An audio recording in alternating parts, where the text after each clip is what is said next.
Hello, welcome to our community meeting. Today, we are focusing on Kiali version 2.9, our upcoming release. The agenda includes a review of key highlights, notable changes, and important bug fixes.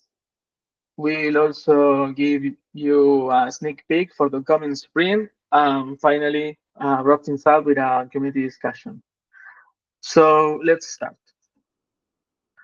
We added a new feature for improved performance, and it's related with the refresh interval. You can now set it to manual.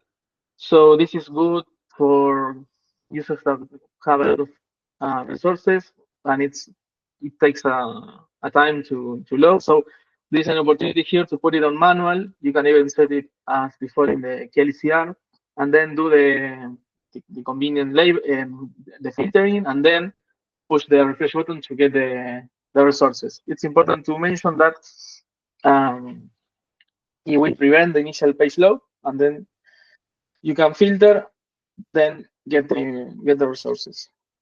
We can continue with another UX improvement. This we are adding sticky headers in tables. This is really nice addition for user experience, like I mentioned. You can see here you have the table, and the headers are remain visible when you scroll down. Now heading into the notable changes. In terms of performance, we completed a run of performance enhancement for validations. More are coming. In the operator and the helm charts side, we are allowing extra Kubernetes labels that can now be defined for all related player resources. We added a first initial support for Spanish language in Kiali. This is not yet finished.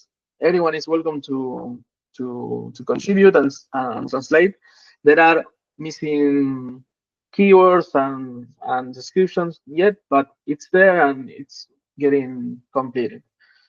On the CI side, we are continuously adding improvements to avoid flaky tests and have better testing in Cypress.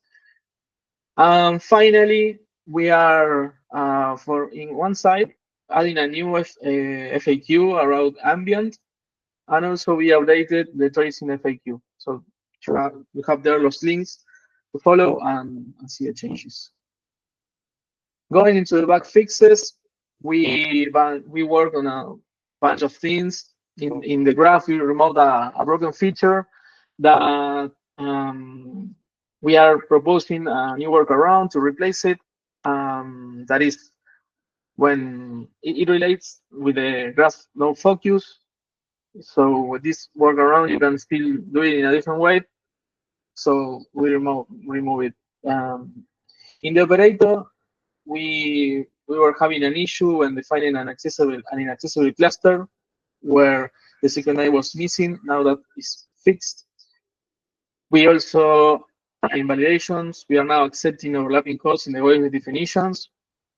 The main page was having an issue that was hanging for a long time when a component was unhealthy. That was also fixed.